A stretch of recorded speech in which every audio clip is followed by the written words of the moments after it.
Well, hello there, and again, welcome to another session here on Web Chat. Good to have all of you with us once again. I've got my colleague, good friend again, Mr. Wayne Hendricks with us once more. Wayne, hello there. Howdy, Bill. Good to have you again. It's good to be here. I'm glad you're here. Thank you.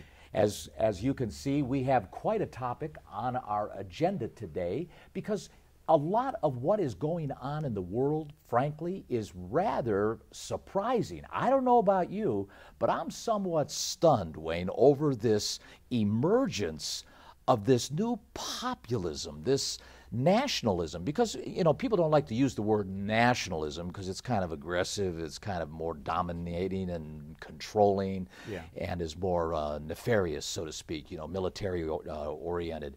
But populism is, you know, used, I think, a little bit more willingly and easier to embrace because it's more low-key. Right. But truth be known, they're synonymous. I mean, populism is nationalism.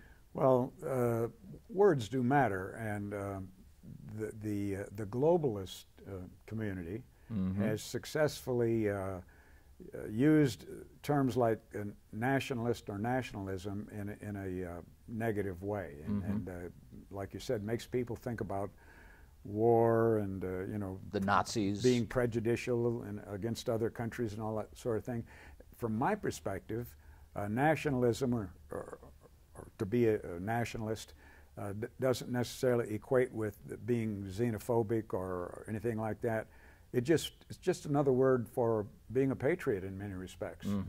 Having a certain respect for your own country, countries with borders. But that's the point. It goes against, it's contrarian thought to the globalist movement, as to your point, that has been really underway since this side of World War II. The globalist one world movement, yes, it wants to eliminate borders, and you know, it's the movement towards the biblically prophesied one world government. And that's the agenda of what we'd call, for lack of a better term, the progressive socialists. Absolutely. I mean, we've got the UN, we've got the World Trade Organization, we've got the World Court, we've got the International Monetary Fund. I mean, all these international organizations that are all geared toward attempting to control under this guise of climate change and trying to put and assign carbon footprints on the population of the world. All this is just globalism to the max. Right, and it really goes back,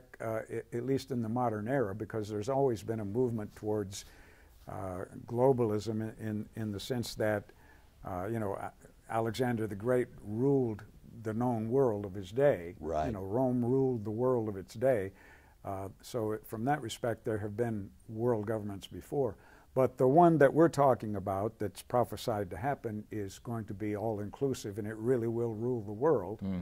And it really goes back in modern times to the League of Nations, which was begun after World War I. There was so much carnage, so many millions that died, that it changed everything in the geopolitical spectrum on planet Earth.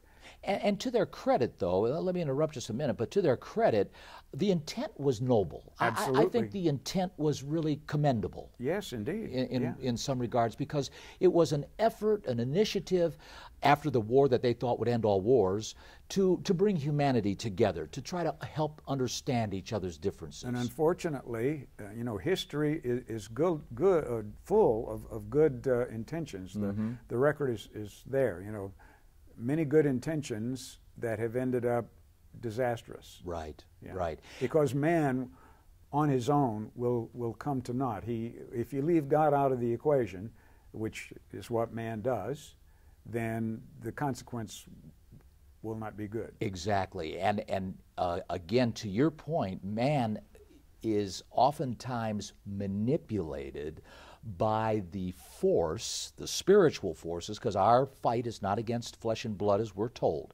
There is a arch enemy called Satan the devil, who is behind the curtain. He's the Wizard of Oz, if you could use that terminology. Yes. He's the guy in many respects that is pulling the strings, because you can make a case, Wayne, and you correct me if I'm wrong, but I think you could make a case that the legacy of humankind has been effort after effort after effort by empire after empire after empire, or king after king, or emperor after emperor, of attempting to try to acquire world rule. to acquire some kind of superiority over as much real estate as they possibly can. You mentioned Alexander the Great, you had Napoleon, you had Hitler, so many, that over the centuries of humankind, the Roman Empire itself and all the emperors that and we see that in the Bible going all the way back to the days of Nimrod, shortly after the flood, the Noachian flood. Right, city-states. Exactly. And then, of course,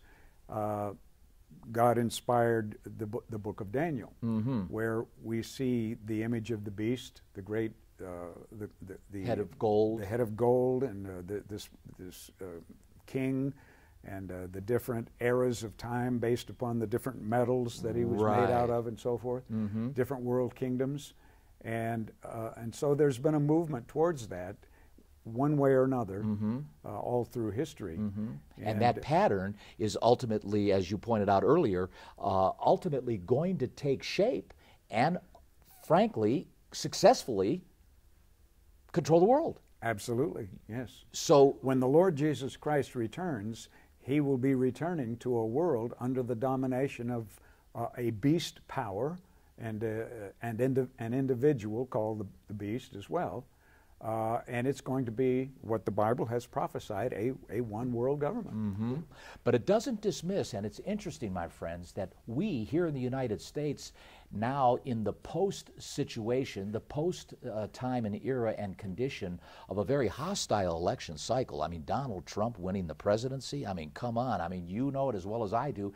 Hillary Clinton was a shoo-in, at least all the pundits and many of the social progressives all expected her to really get in without a shake. And poor Bernie Sanders, I mean, he didn't stand a chance, as we found out through WikiLeaks, that his days were numbered from the start. The Democratic Party had it rigged against him. Yeah, it was rigged. Because they all were absolutely confident that Hillary Clinton was going to be the president. Yeah. And I think the confidence was such that she didn't even, she didn't go and do those things that she should have done to garner the votes in certain areas. Yeah. She ignored certain places. Took them for granted. She took them for granted.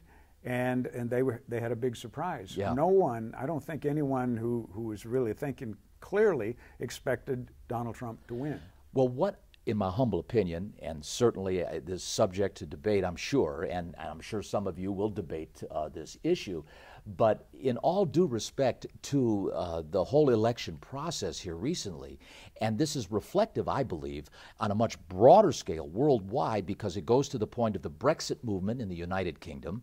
It goes to the fact that even right now, as we're sitting here today, my friends, I don't know how many of you know this or not. We just did an Armor of God program on some of these facts that we're talking about, but there are about 8 to 10 nations within the European Union today, as we speak, that are all considering referendums to exit the European Union. What does that mean? It means it looks like the European Union is unraveling, Wayne, right before our eyes. That's correct. And in those same countries, there is a political movement to the right. Yes. Nationalism. Nationalism. Right. And what some would call nationalism. Others are calling it populists. That's right. And it's going on in France. It's going on in Netherlands, Holland, Austria, Slovakia, and so the potential for this Brexit movement to to spread, so to speak. Yeah, they're talking about it. This Marine Le Pen, the candidate, populist candidate, basically in France, who claims if she gets elected, she too is going to go ahead and engage an initiative, a referendum, to exit the European Union. And even Merkel, Angela Merkel, the Chancellor of Germany, she's feeling the heat. Yes, indeed. She's feeling, as they would say, the burn. Yeah. Right. With regards to the fact that she may run the risk of not being reelected. Well, a lot of the liberal agenda has shown that it's it doesn't bring a lot to the table. Right, over the years now. Right, and many of their goals have proven to be not in the best interest of the vast majority of the people, and I think a lot of people have started to realize that, and they have seen the United States, for instance, being the safety net for the rest of the world for so long, and people are starting to resonate to the things Donald Trump was saying when he was saying, how about America first? And that is the key, Wayne. That's the nail on the head, no joke. I believe, Again, my humble opinion, again, certainly debatable. Send in your comments, but the fact of it is that is what many on the other side of the aisle missed. And that was this populist connection, this fact of the common Joe finally locking in to a candidate, somebody that seemed to recognize, understand their interests, their concerns, their worries, and especially about the elephant in the room that nobody wants to really address in the way of immigration and, of course, refugees, unvetted, unqualified, undocumented, and specifically, let's face it, and coming from areas that really are known to want to do harm to the West. Well, namely Islamic Muslims, an invasion of their civilian population. And from my perspective, and I'm sure you'll resonate with this, Bill, for the last, well, really since the end of World War II, starting with some decisions that the Supreme Court handed down shortly after World War II, we've been moving more and more towards secular humanism in this country. Right. And we've been pushing God away. We have taken His name and His Ten Commandments off of buildings and so forth. Thrown them out of our schools. We've forbidden prayer in school, all kinds of things like that. We've been pushing God away, and because He's real, and He's not some ethereal idea, but He's actually real, He's obliged to go if we're going to push Him. And as He goes, He takes a lot that we take for granted with Him. Our genius as a nation, our entrepreneurial success, our courage, all that success that we've had as a nation, it rests on God's shoulders. And as we push Him away, there is a consequence to Him moving back. Mm-hmm. And one of those consequences is common sense. And I submit to you that a nation who doesn't protect its own border has no common sense. Mm-hmm. A nation who will not nation. And very soon will no longer be a sovereign nation. Right. You must protect your own borders. Mm-hmm. And we are almost unique in that respect on planet Earth. Every other nation protects its borders. Mm-hmm. But because we're the United States and we've been rich and wealthy and powerful over the years, this mindset has developed that, well, we ought to just let everybody in to enjoy the wealth. I mean, after all, how dare us enjoy our wealth without giving it to everybody else? But it goes to this point, Wayne, and we're talking about globalism versus nationalism. The fact is, the United States has been the biggest target on the one world order menu for a long time. The United States stands in the way. They cannot achieve their goals as long as the United States continues to be what it has been historically. Because if it's perceived to be able to counterpunch, and uniquely enough, we've got a counterpuncher in the White House right now, even by his own admission. Yeah. But as long as the United States is perceived to be able to counterpunch, it will maintain its balance of power role, in the world as a balance of power. But in all due respect, the day that goes away and the United States is perceived no longer to be able to go ahead and counterpunch, then we've got a major problem on the world scene. Yeah, and your portrayal of Donald Trump as a counterpunch is it's accurate and it resonates with memories of mine. Counterpunching is how it really works. Yeah, in boxing. Yes. Yeah. And he is that. He is a counterpuncher. You know, just as a sidebar, I just can't help in some cases to be amused at some of the people that have been involved in some of the biggest scandals that we have experienced since going back, let's say, to the savings and loan scandals with Milken, who milked all the savings and loans company, Bernie Madoff, who made off with $50 billion, of people's invested hard-earned money. He made off with all that money. That's my point, yeah. And now we've got a guy named Weiner who was, doing across the internet. I can't believe that. Yeah. But now we've got a president. No comment necessary there. Yeah. And then we've got a president named Trump.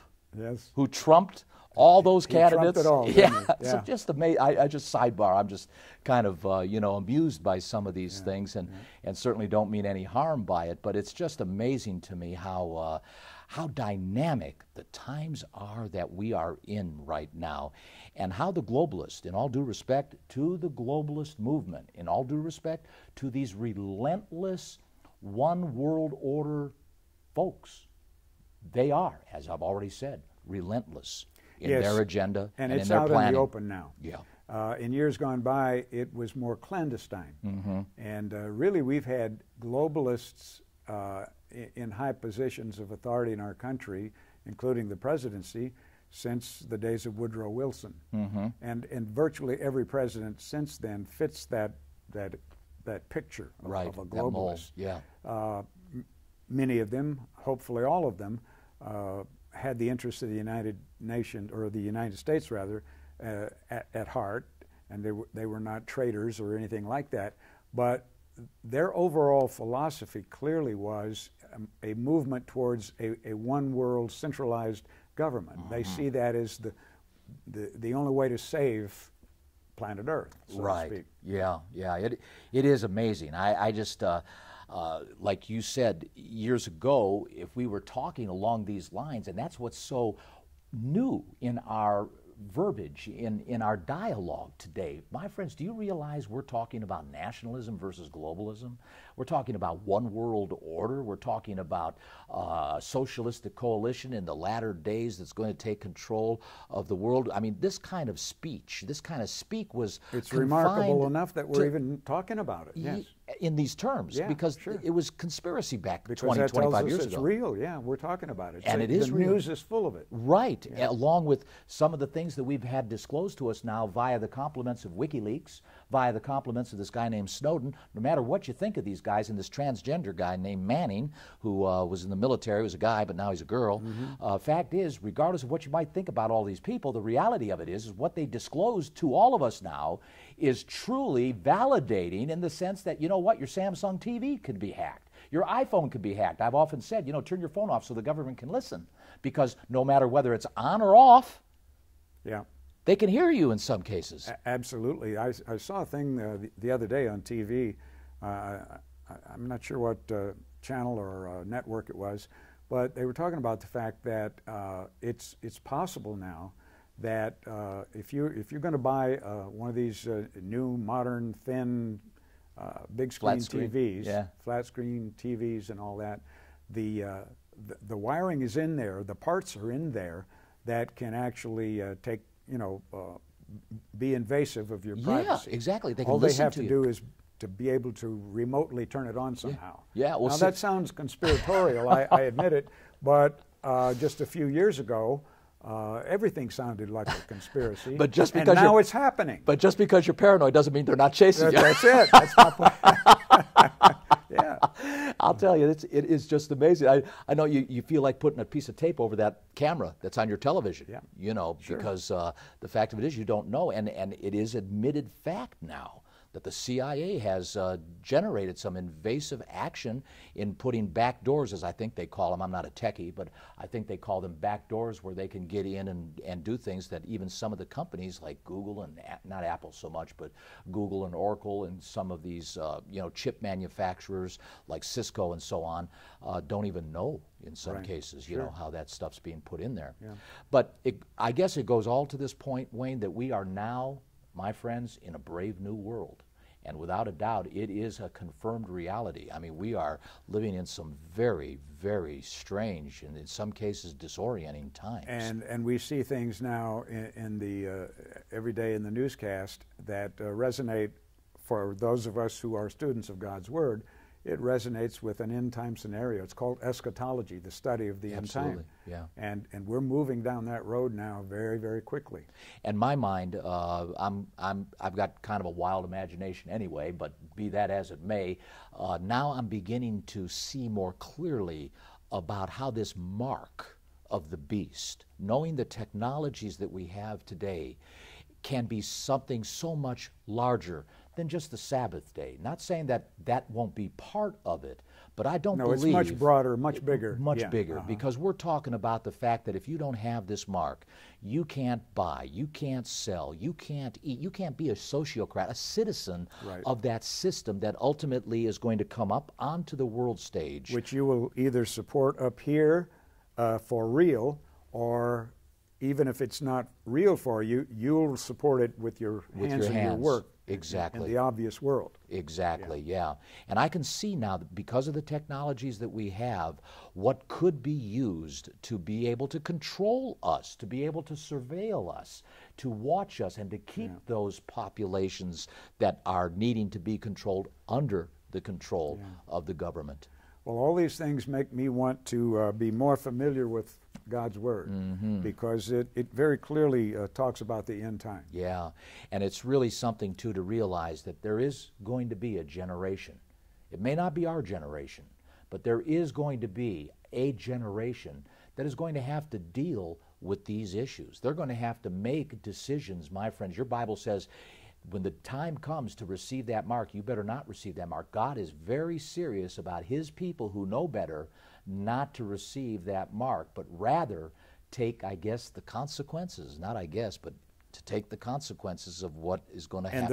And there may be a consequence. What a lot of people don't realize is that the most righteous people, if you look at the Bible, you'll find that the most righteous people, the most faithful and righteous people, ended up as martyrs.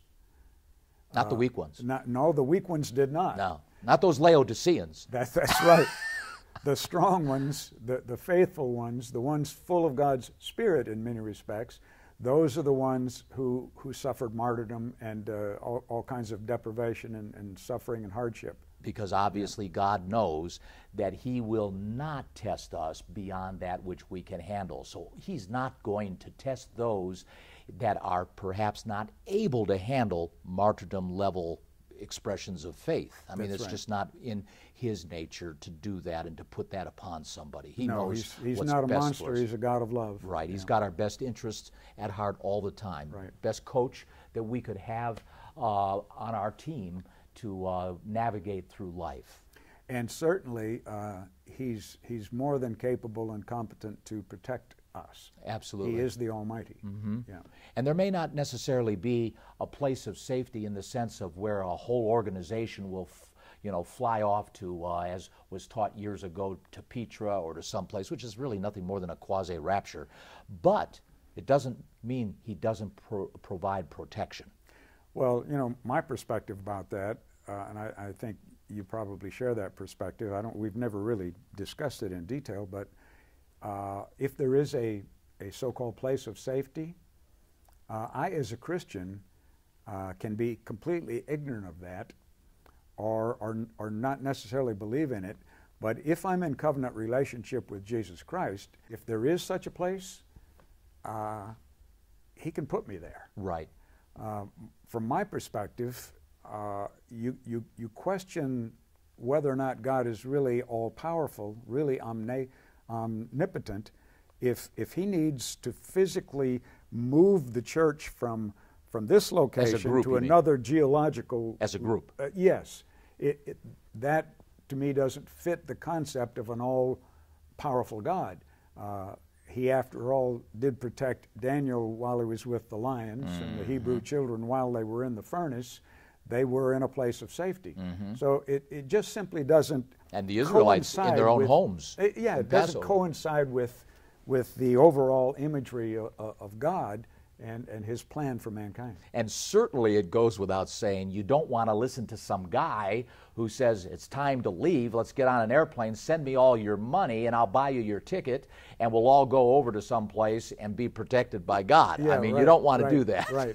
But if you're running an organization wherein you're in charge, if you can preach and teach something like that and make your people believe it, then that empowers you even more. Well, that's true, and that can be heady stuff and lead to, in some cases, even a sick mind. That's a cult. That's a cult. That's a cult. And that's what's ultimately going to happen when this beast power begins to emerge and surface up. He's going to be so empowered, and empowerment of that level is intoxicating. It's not healthy. It is truly unhealthy when the acquisition of power is focused and centralized in just one person. That is a dangerous, dangerous thing. An individual told me many years ago, Wayne, that there's nothing more dangerous than a man left unto his own. Right. And I think those are true words. Well, the Bible in various ways says that same thing, of course. Yeah, very much, very much. There's a way that seemeth right unto a man, but the ends thereof are the ways of death. Ways of death, yeah. And sometimes the heart is deceitful above all things. Who can know it? Who can know it, Right. yeah. And you have to be careful. You have to guard your heart, your emotions. Don't allow yourself to be taken up into kind of a Twitter patient, for lack of a better term, and become enamored with something that doesn't logically make sense. I always tell my daughters, and if I have opportunity to counsel individuals, to never make a decision when you're emotionally upset or emotionally on edge or emotionally peaked. Let yourself come down, distill your emotions, then make your decision on what you're going to do. You just described, in giving them that advice, you were describing the progressive, extreme left of center liberal mindset that works purely on emotion. And that always leads to a bad outcome. And it's sad. I mean, you see this manifested all over the place in organizations like MoveOn.org, Black Lives Matter, other types of fanatical movements where they go around breaking windows, burning police cars, all emotionally upset over, in some cases, flawed news, fake news. Things that are not true, but the people take it and run with it before the facts are brought in to where logic is hopefully running the show rather than emotions. And sadly, in retrospect, you look back and it was all for naught. But sadly, Wayne, the reality is, and I hardly see people go back and apologize. I hardly see, like George Soros, who it's a known fact he's financed certain ones of these protests, and I'm not making this up, has not been charged with the breakage, not been billed for the windows, the police car, whatever it may be. I can't for the life because of me. the politically correct environment is so powerful now, so all-invasive now, that the news media are completely submerged in it, and they don't bring these things up. They really don't. In some cases, it's almost like our news media has turned into a propaganda machine, if you know what I mean. And that reminds me that history is repeating itself, as it always does. It's cyclical, based upon generations, and it's repeating itself right now, moving along a line that's very reminiscent of the late 20s and the 30s. Yes. The things that were happening in Europe, and how populism. Fake news was very instrumental, for instance, in Mussolini coming to power in a fascist government in Italy. It was very instrumental in Germany, for instance, fake news that blamed the communists for everything that was wrong.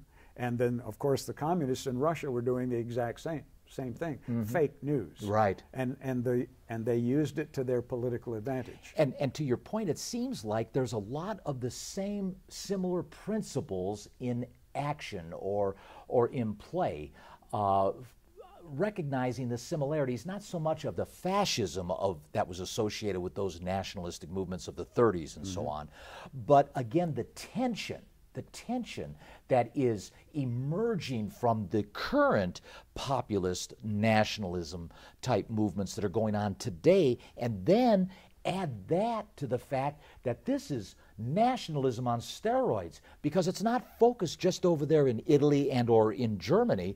This is focused on a worldwide scale. There's a wave of nationalism, Wayne. It's called globalism. Yes, capturing the attention and interest and excitement and enthusiasm of nation states who are now beginning to recognize their nation first. In France and Italy and Spain and all over Europe, in different countries, the Netherlands and so forth, Poland, different countries, there is a growing segment of the population in each of those countries who is beginning to rebel against what they perceive as socialist agendas that have failed. Encroachment, yeah. And that's why Donald Trump is president here. People have finally seen that sort of thing here as well. They're fed up with politicians saying this, that, and the other thing to get elected and then do nothing once they're in office. Well, the fact is, other Bill, than gain their own wealth. Every problem that the United States has, whether it's employment or our economy, the perceived racism that in many cases, in fact in most cases, doesn't even really exist, but every problem that we have on the world stage and you know, here and abroad, every problem, every one of them was created by politicians. Mm-hmm. It all rests upon the shoulders of the politicians. Right. And a lot of people are starting to realize that fact, and that's why a non-politician is now occupying the White House. Mm-hmm. Mm-hmm. And you backdrop that with the circumstances, the conditions, the frustrations, my friends, with so many people who are suffering in some of these blighted and lower income areas of the United States, or for that matter, the United Kingdom, or in other parts of Europe, and also, as we've mentioned over in other programs, about the unsung issue or the elephant in the room of these immigrating Muslim refugees and immigrants that are coming into these nations unvetted. They are undocumented, and the leaders are just letting them come in, take advantage of all the social programs that some of these socialistic governments in Europe especially, but even here in the United States, our welfare and the dole, so to speak, of our programs here are being taken advantage of and being weighed up by all of the consumption. Right. And that's a burden. Yes. That is a taxable burden on those of the populace that are paying the bills. Well, the fact is the United States is footing the bill for so much in this world. You know, the United Nations, we pay most of the bills for the United Nations. Yeah. It is on American soil, after all. And we pay a huge percentage of it. I think it's more than 1/4 of the total cost of the United Nations. Mm-hmm. We pay for that. Mm-hmm. We pay for most of NATO. You know, it's the United States always having to have deep pockets for the rest of the world. And now it's coming home to roost. And now it's coming home $20 trillion because the money starts to run out. And that's another thing. You mentioned trillions, and I was studying this very thing about poverty in America and the poverty rate, because there's the politicians on the left and the politicians on the right, they all quote some of the same figures to their advantage. But the fact is the poverty rate now is actually a very small percentile greater than it was when the Great Society programs of Lyndon Johnson back in 1964 were enacted. Mm-hmm. We have spent $27 trillion since then. Wow. Wow. On social welfare engineering. Yeah. And it has not worked. By any reasonable stretch of the imagination, our inner cities are on the verge of, I mean, they're just falling apart. Yeah. The race relations in this country are the worst they've been in my lifetime. Mm-hmm. And the infrastructure of our country is in sore need of repair. We got to save it, in fact, it's so bad. Right. There's more than 1,000 bridges that have already been deemed unsafe, and thousands of cars travel over them every day. And that's not mentioning the sewage systems. Exactly. And so now we've also spent additional trillions involved in Middle Eastern wars, and we're running out of money. Yeah. And the rest of the world still wants our money. And if the truth were known, it's not $20 trillion, my friends, that we're in debt.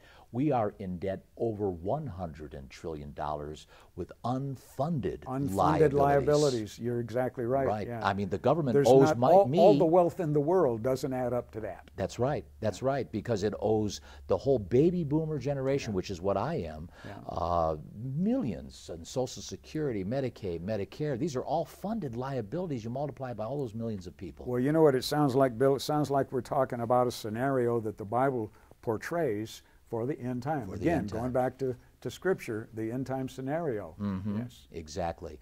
And so, my friends, as we begin to close this particular session, with regards to this globalism versus nationalism, don't get your heart too set on the high bar, so to speak, of this nationalist movement and so on. Ultimately, the reality is nationalism fails.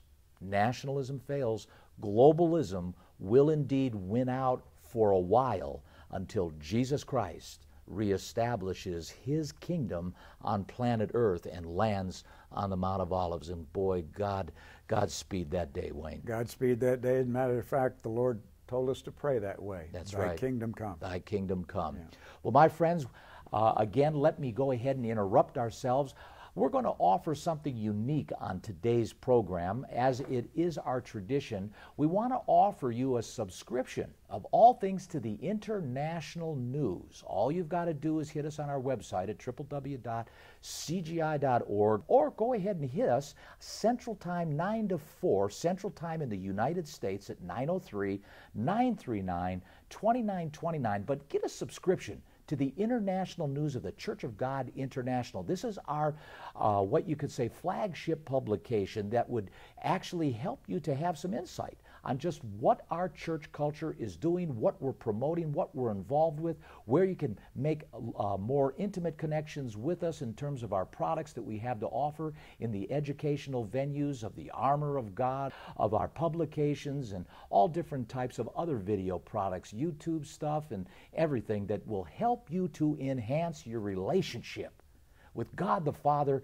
and Jesus Christ. So don't hesitate. Get that subscription, the international news. Just go ahead. You can actually register with us. And that's another thing, too. Right on our homepage, you can register, get your subscription there, but also register your email address there so we can notify you on other things that are being released that are new. We try to keep our website fresh.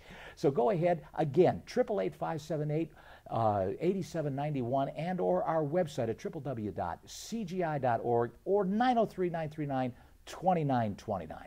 This is Bill Watson, my associate, Mr. Wayne Hendricks. Once again, never saying goodbye, just saying again, until we meet again.